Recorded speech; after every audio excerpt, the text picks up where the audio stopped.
রাজধানীতে আওয়ামী লীগের নেতাকর্মীদের গোপনে প্রশিক্ষণের ঘটনায় অভিযুক্ত মেজর সাদেকুল হকের স্ত্রী সুমাইয়া জাফরিনের রিমান্ড মঞ্জুর করেছে আদালত। ভাটারা থানার সন্ত্রাসবিরোধী আইনের মামলায় দুপুরে ঢাকা মহানগর হাকিম মোহাম্মদ সেফাতুল্লাহর আদালতে নেওয়া হয় তাকে। বান্ডেল থাকলে প্রতি সেনমানিতে টাকা বাঁচবে। বিকাশ সেনমানি বান্ডেল কিনে জিতুন প্রতি লেনদেনে। এ সময় 7 দিনের রিমান্ডের আবেদন করে পুলিশ। শুনানি শেষে 5 দিনের রিমান্ড মঞ্জুর করে আদালত। গেল 8 জুলাই রাজধানীর বসুন্ধরা আবাসিক এলাকায় কেবি কনভেনশন হলে আওয়ামী লীগ ও নিষিদ্ধ সংগঠন ছাত্রলীগের নেতাকর্মীদের গোপনে প্রশিক্ষণ দেওয়ার অভিযোগ ওঠে মেজর সাদেক ও তার স্ত্রী সুমাইয়ার বিরুদ্ধে। পরে সেনা হেফাজতে নেওয়া হয় সাদেককে। বুধবার রাতে সুমাইয়াকে গ্রেপ্তার করে গোয়েন্দা পুলিশ। সুমাইয়া নিজেকে পুলিশ কর্মকর্তা পরিচয় দিয়ে ওই হলটি ভাড়া নেন বলে জানিয়েছেন আইনজীবী।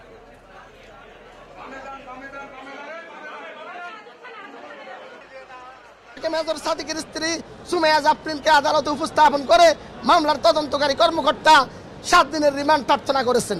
আমরা রাষ্ট্রপক্ষে যুক্তি উপস্থাপন করেছি যে মাননীয় আদালত, এই আসামি হচ্ছে মূল পরিকল্পনাকারীর স্ত্রী এবং তিনি সমস্ত ডাটা কালেকশন করেছেন। বিজ্ঞ আদালত আমাদের বক্তব্য শুনেছেন, উভয় পক্ষের বক্তব্য শুনে উনি জামিন নামঞ্জুর করেছেন এবং 5 দিনের রিমান্ড মঞ্জুর করেছেন।